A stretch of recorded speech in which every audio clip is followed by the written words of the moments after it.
Good morning there. This is Pastor Jeff, and this is our daily lectionary readings for Easter Sunday.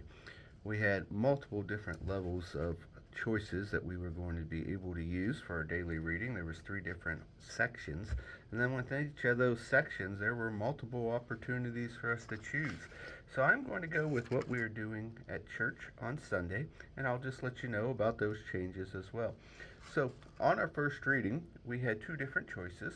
We went with Acts chapter 10, verses 34 through 43. Listen in. A reading from Acts.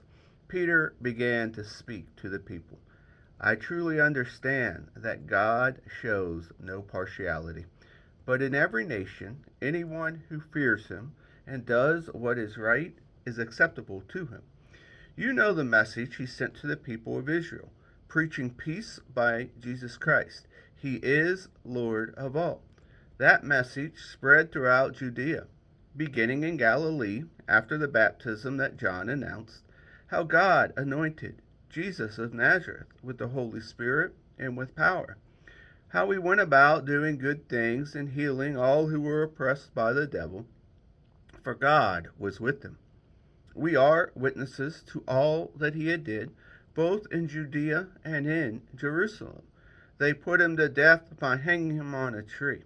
But God raised him on the third day and allowed him to appear, not to all the people, but to those who were chosen by God as a witness, and who ate and drank with him after he rose from the dead.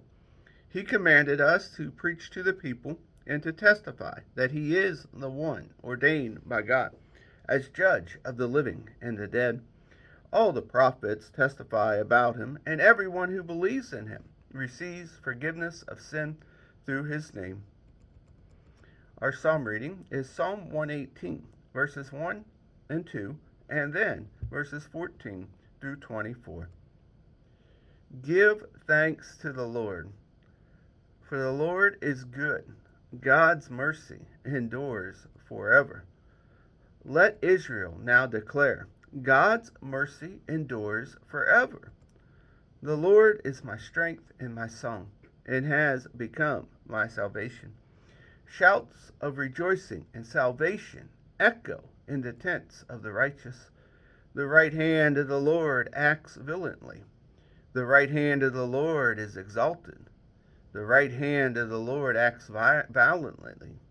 I shall not die, but live, and declare the works of the Lord. The Lord indeed punished me sorely, but did not hand me over to death. Open for me the gates of righteousness. I will enter them and give thanks to the Lord. This is the gate of the Lord. Here the righteousness may enter.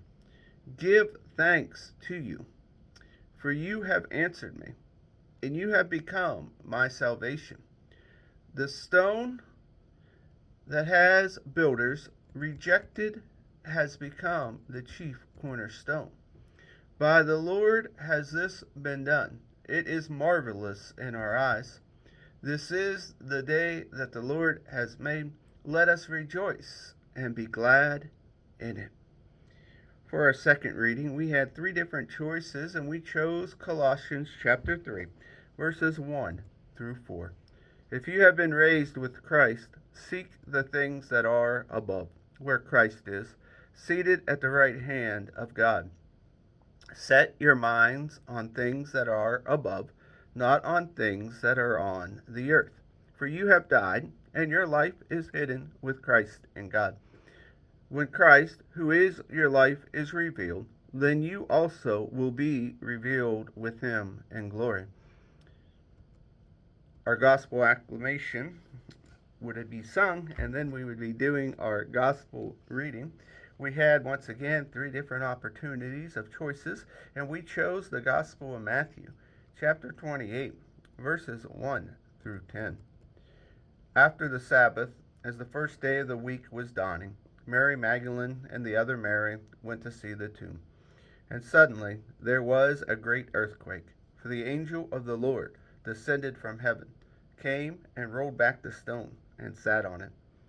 His appearance was like lightning, and his clothing white as snow. For fear of him, the guards shook and became like dead men. But the angel said to the women, "Do not be afraid. I know that you are looking for Jesus who was crucified. He is not here, for he has been raised, as he said. Come, see the place where he lay. Then go quickly and tell his disciples, he has been raised from the dead, and indeed he is going ahead of you to Galilee. There you will see him. This is my message for you." So they left the tomb quickly, with fear and great joy, and ran to tell the disciples. Suddenly Jesus met them there and said, "Greetings!" And they came to him, took a hold of his feet, and worshipped him. Then Jesus said to them, "Do not be afraid. Go and tell my brothers to go to Galilee. There they will see me." And here ends our readings for the day.